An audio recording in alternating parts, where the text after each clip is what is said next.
Hi, good morning. Thank you for allowing us in your space today.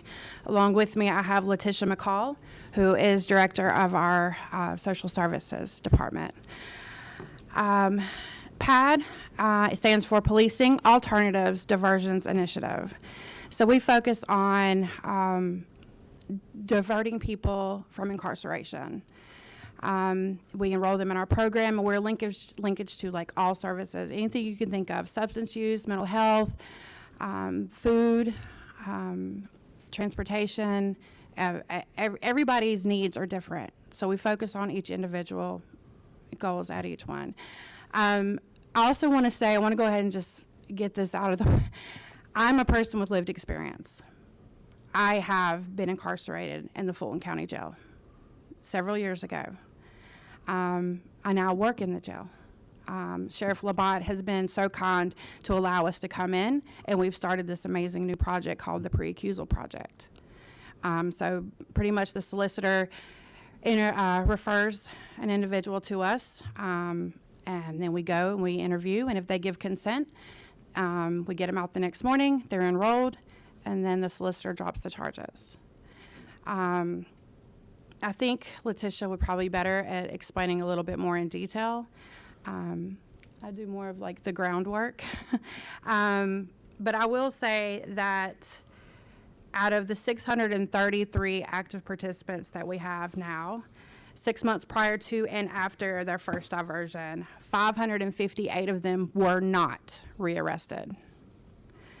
We have, I think, 86 or 87 people permanently housed as of last year. These are 87 people who chances are pretty high you will never see them inside the Fulton County Jail again. Am I missing anything? I'm so nervous right now. You guys are. Well, listen. Let me. You guys are so intimidating. Let me. Well, they are. I'm not. Let me break the ice a little bit. Okay, please. Let me break the ice a little bit by asking you a question. If you're getting these recommendations from the Solicitor General's office, then you're dealing with misdemeanors, correct? Yes. Okay. Absolutely. And mostly criminal trespass, minor shoplifting, soliciting, urinating and defecating in public. Just public issues. Correct. So if it's prior to the first hearing, you apparently you're making contact with these individuals fairly quickly. Absolutely. Into the system. The very same day. Oh, okay. So, Yeah.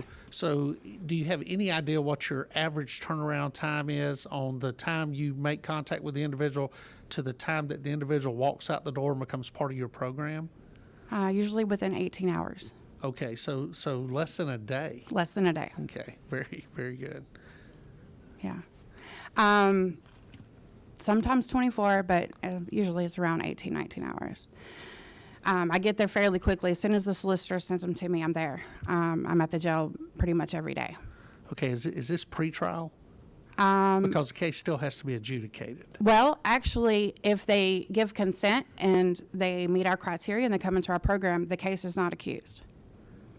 Then the case is dismissed. Correct. Thereby adjudicated. Okay. Yeah. Yeah. That's what I'm saying. So Yeah. is it adjudicated as a, or is it a null pros, or is it okay? Yes. So how does that happen? Does the Solicitor General, and I don't know if you can answer this question or not, did they notify the arresting agency that they are choosing not to prosecute the case in lieu of? I really don't want to. I can't answer that sure? and give you Okay. a straight answer that's on fine. that. Mm-hmm. Okay. But what happens once they consent and we pick them up the next morning? A bond order is created fairly quickly. They're released to us. We have to sign off.